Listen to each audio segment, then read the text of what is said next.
I want to thank everybody for coming to this opening reception. I think it's a great opportunity to celebrate the Native American community. I think what we're experiencing right now is phenomenal. This site at one point was a pathway for our subjugators to sell us into slavery.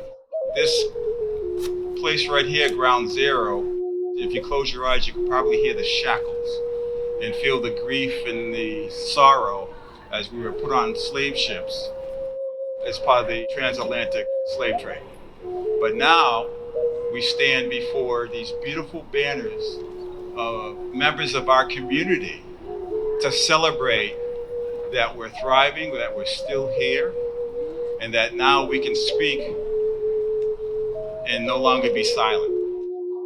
Looking at us in the history books, that they portrayed us as being savages and being the ones that were the aggressors, because we weren't. We welcomed the Pilgrims and the Puritans here, showed them how to survive through the first year, and more of them came, more of them wanted more land, and they took the land by any means possible. I tried to replace the images that we see in our textbooks in history with beautiful images like this, to show you that we are a kind, beautiful, generous, loving people, and that I think that if more people thought the way that we did and had a relationship with the land that we did, that this would be an awesome place to be.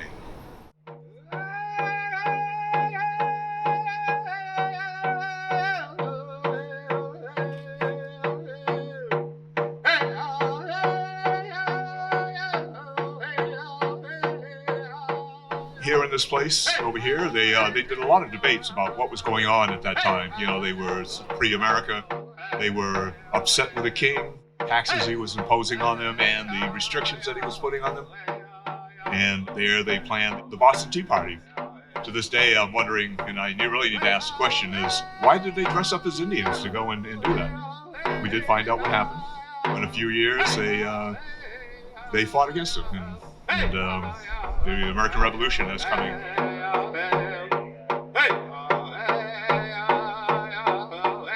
I think about all of our men and ways that were lost in that war. They used us as indentured servants to go out there and fight for them. You know, we have lists of people who fought in their behalf. That's our history, you know, and so when I think about Faneuil Hall, you know, that's in mind too, but also I appreciate, you know, what they've done to give us the opportunity to show our traditional regalia and letting them know that we are still here and we're going to continue to fight for our rights for generations to come.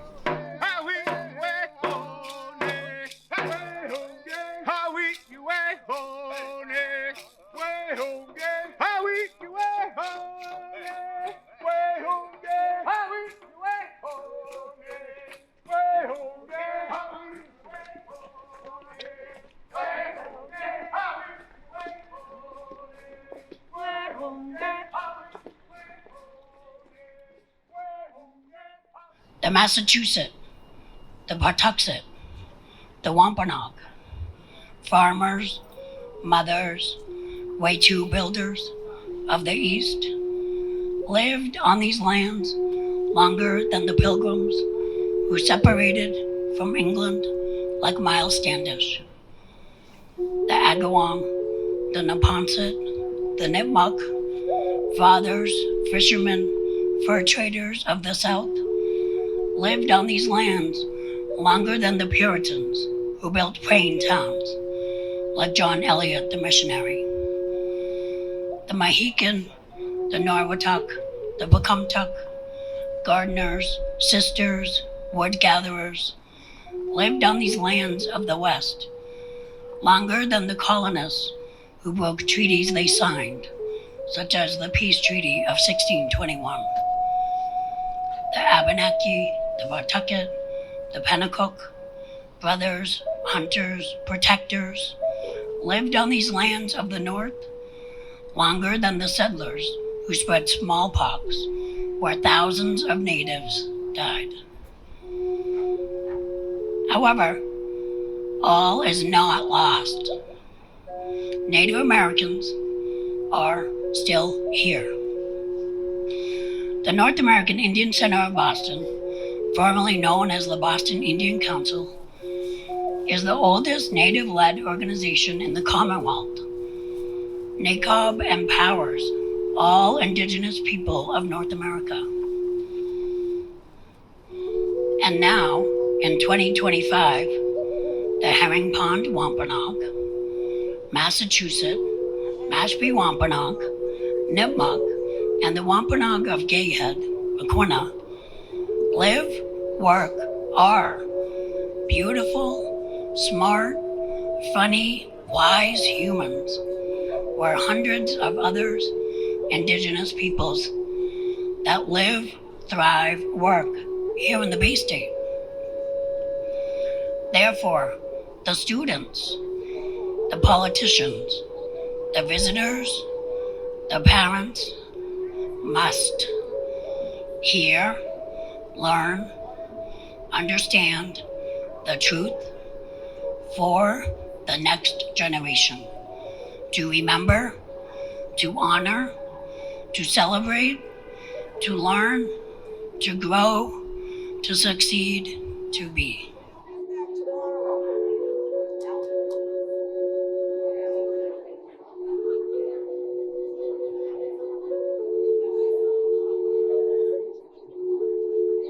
I would like to take this opportunity to thank the Mayor's Office of Arts and Cultures on Monument Initiative, along with the Mellon Foundation, for giving the Native American community the opportunity to be seen and to be heard.